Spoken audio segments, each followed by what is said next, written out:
Hello everyone, চলে আসলাম একটা মজাদার রেসিপি নিয়ে। তো দেখেন, আমরা মেজো আপার বাসায় এসেছি। আমরা খুব মজাদার একটা খাবার খাচ্ছি, আপনাদের সাথে শেয়ার করার জন্য চলে আসলাম। আশা করি সবাই ভালো আছেন। আমরাও খুবই ভালো আছি। আমরা 3 বোন একসাথে হয়েছি। তো দেখেন, আমরা একটা কাজির ভাত রান্না করেছি। আমাদের শরীয়তপুরের খুবই জনপ্রিয় একটি খাবার কাজির ভাত।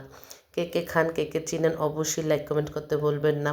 তো কী কী ভর্তা করেছি আপনাদের সাথে শেয়ার করার জন্য চলে আসলাম। দেখেন, কালিজিরা ভর্তা করেছি, শিম ভর্তা করেছি, আলু ভর্তা, ডাল ভর্তা, সাথে কচু ভাজা এবং কি কলই শাক ভাজি।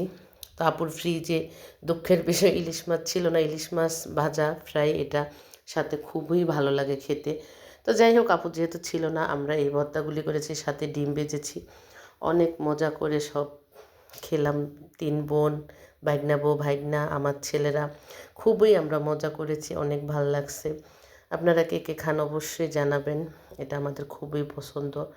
শরীয়তপুরের খুব বিখ্যাত একটা খাবার আমাদের এই কাজির ভাত। অনেকে কাজির ঝাউ খায়, আমরা কিন্তু কাজির ভাতটা খুব পছন্দ করি।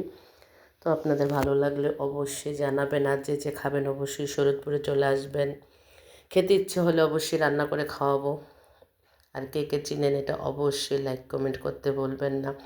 অন্তত ভালো লাগলে একটা লাইক দিবেন। আমার অপূর্ব কাজির ভাত খায় একদম সীমিত, কিন্তু সে ভর্তা দেখে লোভ সামলাতে পারে না, তাই অল্প করে তাকে ভাত দিলাম।